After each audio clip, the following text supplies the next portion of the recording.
He comes out of the kitchen. I'm standing with my back up to the stove, and he doesn't say a word. He walks straight up, boom, left hand up under my neck, jacks me up off the floor. I'm up on the stove. I mean, he was a pretty big, strong dude. And I'm just like, and he's like, he looks me dead in the eyes. And he says, So guys, we actually got a crazy story here that occurred a few years ago. And this actually happened in my neck of the woods here in the Charleston area of South Carolina. Cane Bay to be exact, Berkeley County. And I just came across this while I was looking on TikTok, and it seems to be a crazy story. Now, this story is about a man named Chip Williamson who was going through a separation with his wife. His wife started dating a new guy. And while his wife was dating this new guy, him and his wife decided that they would reconcile, and they started dating each other, unbeknownst to the wife's new boyfriend at the time. Now, this guy was a veteran, Liam, who the wife was seeing. Once she revealed to him that she didn't want to be with him anymore, he went into a rage. He actually went and roughed her up because he wasn't feeling the idea that she was breaking up with him. And he contacted Chip here and just wanted to have a conversation because he felt like they were messing around behind his back and he was being played in the situation. So they went to a mutual acquaintance house and they had a conversation. And because Liam didn't want to go back home and end up arguing with the girlfriend or Chip's wife, he decides to go home with Chip because they had a pretty decent rapport at this time, and decided to continue the conversation and go to his house. And as you guys are about to see, this quickly turns into something that Chip would eventually regret. So we're going to jump into that one fateful night where Chip had to defend himself and the unthinkable happened. Let's get into the story. Let's go. he comes out of the kitchen. I'm standing with my back up to the stove, and he doesn't say a word. He walks straight up, boom, left hand up under my neck, jacks me up off the floor. I'm up on the stove. I mean, he was a pretty big, strong dude. And I'm just like, what the fuck? And he's like, he looks me dead in the eyes. And he says, I'm going to fucking kill you. And you've heard that phrase to where people say they had that look in their eye. This dude's eyes look gray. I couldn't tell you what color they were right now if you paid me $1 million. And I remember both, I'd never seen eyes look like color. And I was able to scoot my way down off the stove because it was like a flat top stove. So I was able to slide off. He tries to like bring his knee up to knee me in the side as best I could. I kind of twisted my body that way he didn't like really knee me in the side. And I told him, I was like, dude, if you don't get the fuck off me, I'm going to shoot you. And so he cocks his hand back and he's bringing it forward. I can see it coming. And I kind of lift up my chin and he clips the bottom of my chin. He doesn't get like a full shot on my face. He's aiming for the side of my jaw to try to knock me out. And when I lifted up, he clipped the chin and his momentum carried him, across the hand that he was holding me with. So he let go and he kind of stumbles like a step or two to the left. Well, I step back. The way my kitchen is designed, I'm in a corner because you have the refrigerator, then it cuts down, you have the stove, then it cuts back the other way and you got the sink. I'm in that corner. He's already heading back to me. He's going to football tackle me or whatever he's going to do. He's charged. So I take out the gun and I fire. Boom, boom, boom. I thought it was twice because it was loud. It was in a confined kitchen and it was loud as shit. He immediately falls back. Boom, just dropped. Didn't say a word, just fell back. And so I'm just like, I've shot obviously before, but never shot anybody, especially in like this. It's just been target practice or just randomly shooting in the woods before now. And so I'm just like trying to figure out what's going on, what my next move is. I look, I see my phone, I call 911. Now he's making sounds at this point. He never said words after that. He's just making sounds. Didn't have time to explain the whole situation. So in the 911 call, I had a friend of mine in my house. We were getting along. He flipped on me, tried to attack me, said he was going to kill me. I had to shoot him. I shot him twice in the chest. She starts direct. So what you guys may not have known, because this comes from a almost 2-hour interview, was that, as I said earlier, they were having a conversation at a mutual acquaintance house, and the conversation lasts for hours. And because Liam, who was the wife's lover, said he didn't want to go back home to the wife's house because he didn't want to get into arguments because he already roughed her up previously, he asked Chip if he could stay with him for the night or just for a few till the girlfriend goes to sleep. So Chip was like, yeah, cool. You can come over and let things cool off for a bit. bit because he thought they had a good rapport, right? And he said something happened when they were in his driveway at home where, because he was a veteran and he was getting kicked out, or he had gotten kicked out or something along the line.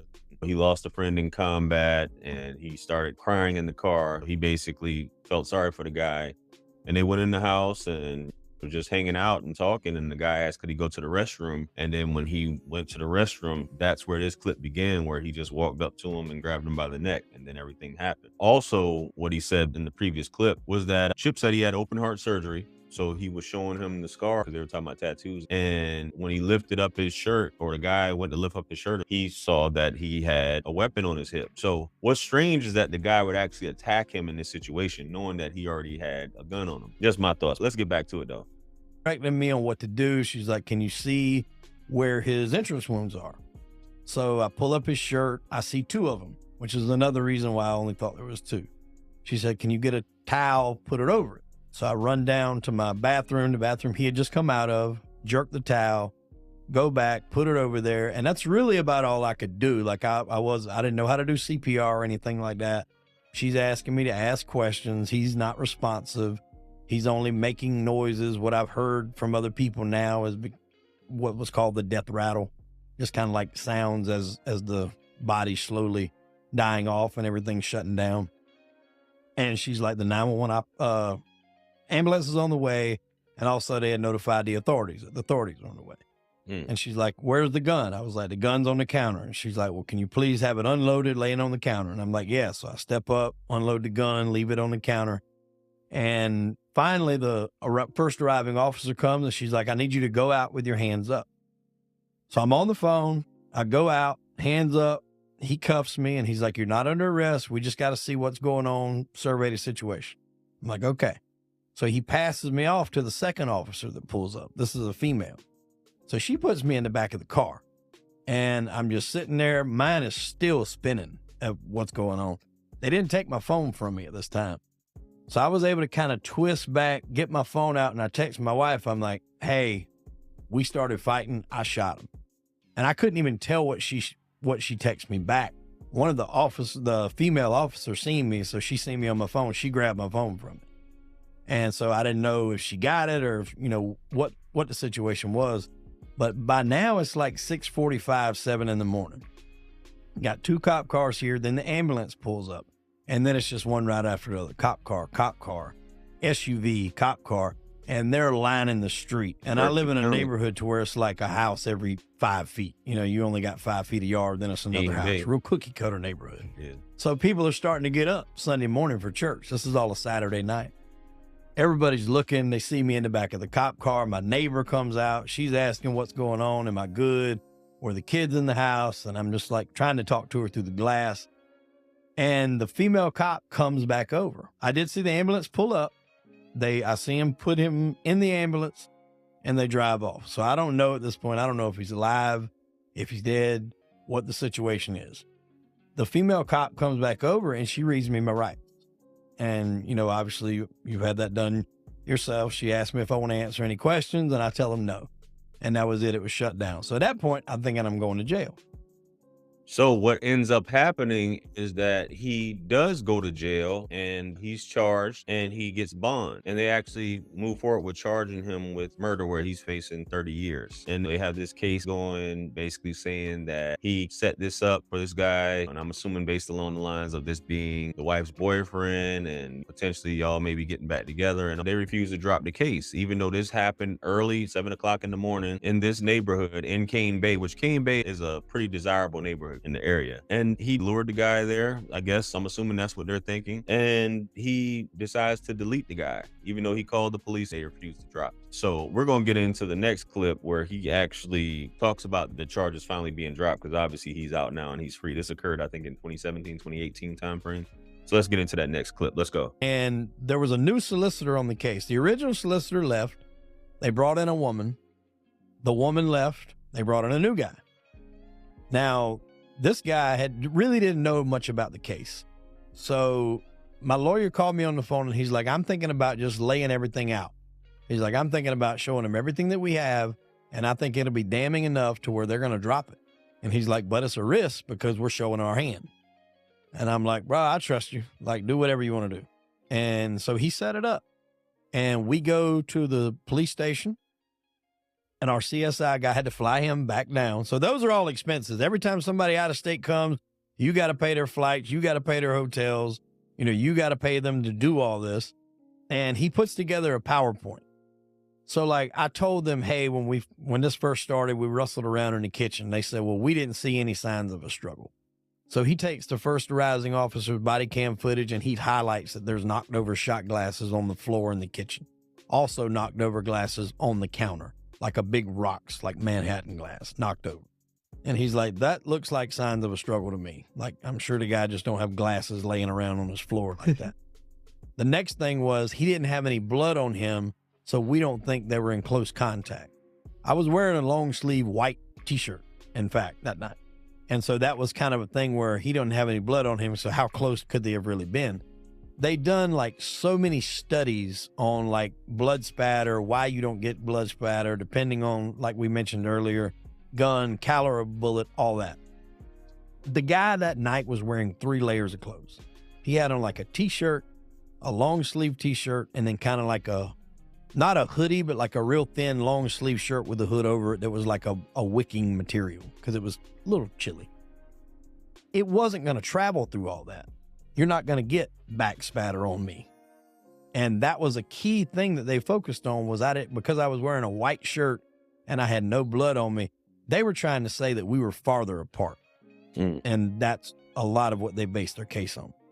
Well, the problem with that is when you stand this guy up in front of me, when they come in, you could see right where he was laying. He wasn't up against the refrigerator. He was about a foot from it. So he couldn't have been farther back because then he's going to be laying up against the refrigerator. He had to be close enough to where he fell straight back.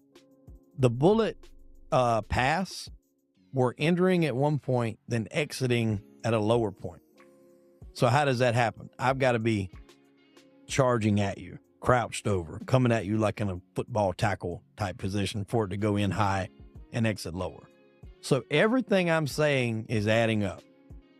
They lay out that to the district or the solicitor. They're very receptive to it. They leave. They're supposed to go see what they have on me. Now, I can't go in there. My lawyer and investigators and everybody can, but I can't. So they said, we're going to come to your house. You just go into your house and we'll meet you there in a little bit. Well, my investigator is the first one to get there. And I'm asking him, I was like, so what do they have? He's like, nothing. And I'm like, what do you mean nothing? And he's like, dude, they have your gun and your clothes and the few things they took from your house. And that's it. They don't have anything. Yeah, there's no audio recording, video statements, nothing. Yeah, there's no nothing. And I'm just like, so what the hell we've been doing these last 5 years? And so they finally come. The solicitor comes in the house. Everything in my kitchen is the same. I never moved the refrigerator.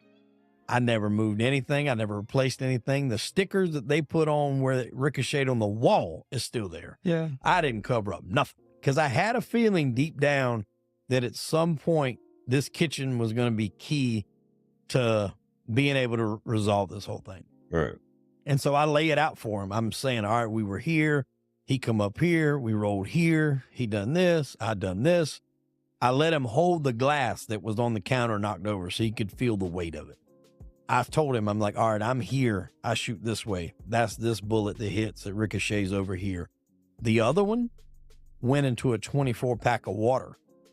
They never found that when they were doing the investigation, mind you. Wow. I found it after I got back from when they told me to go to my neighbor's house and hang out. I found the bullet later on. So that's just a kind of a insight into the depth of investigation that was done. They didn't even find one of the bullets. Right. I had to call them to come back out and get it. So after all that, you can tell he's really taking the info in. He's not just brushing it off. It's not just lip service. And he asked me a couple questions. I mean, nothing like too in depth. He asked me, I won't say specifically, he was like, what was his mood like? And I'm like, well, to start with, it was good. Like, in the very beginning of the conversation, obviously it was a little hostile. I was like, then it got better. And I said, then we were cool. I was like, he just flipped. I said, when he went to that bathroom and he come out, I said, he was a totally different person. Yeah. And so they leave. And we were sitting around, my lawyer, investigator, all of us were talking. I was like, well, we think that went good. And I'm like, how long you think it'll, take before they find out something? And he's like, who knows? He said it could be months, weeks, or whatever. This was like the beginning of September, or end of August, beginning of September. My birthday's Labor Day, so I'm hoping for that to be like the best birthday present ever, to get this thing dropped. Doesn't happen. Go through September. I think we have a hurricane coming. A lot of people evacuated. I told my lawyer, I'm like, make sure they don't let that file for my, case dismissed float away for this hurricane. Finally, October, the week before Halloween last year, I'm at work and I get a phone call. It's my lawyer. Now, I'm not like, he called me, pretty regularly, so I'm not thinking, oh, this is it. Call him up and he's like, Wade, what are you doing? I said, I'm working, man. And he said, well, how does it feel to be a free man? Oh, wow. And brother, when he said that, like, I'll admit, I went to crying, like I couldn't hold it together. I was so emotional. It was like the biggest weight you could ever imagine getting lifted off me. And I mean, like, after a few minutes of, just being real emotional, I was like, are you serious? Like, it's over? He's like, it's done. He's like, case is dismissed. So guys, that was Chip Williamson. Luckily it turned out well, but it just shows how quickly your life can change in a situation, guys. You never know, especially if you're dealing with someone that even though this is your wife, ex-wife, you're separated, how they can bring someone into the equation that they're dealing with. And even it could be somebody that you're dealing with, but that they're dealing with. And you invite certain things in or entertain certain things, and it can completely destroy your whole life. This man had to go through this ordeal for 5 years. He got fired from his job. He couldn't get another job. So he had to take another job that was half of what he was previously making when he had this over his head the whole time where he couldn't do anything, man. So sometimes it takes you to go through stuff like this. But guys, it just goes to show, man, just because you're done with somebody doesn't mean it's always over with, especially if you have kids with them. Shout out to Chip Williamson, man, for getting through that and having that behind him. But that's a long time to not know. You're facing 30 years, not know what's going to happen. So guys, let me know what you think. Comment below. Like, share, comment, and subscribe. Hit me up on Linktree to book a one-on-one with yours truly. Purchase all my books, merch, t-shirts. It helps to support the channel. Follow me on Facebook, Instagram, and TikTok. With that being said, much blessings and abundance. Stick around for the next video that's going to pop up on the screen below. That's where I'm going to see you guys at. It's your favorite everything. This is Wisdom. I'm out of here. Peace.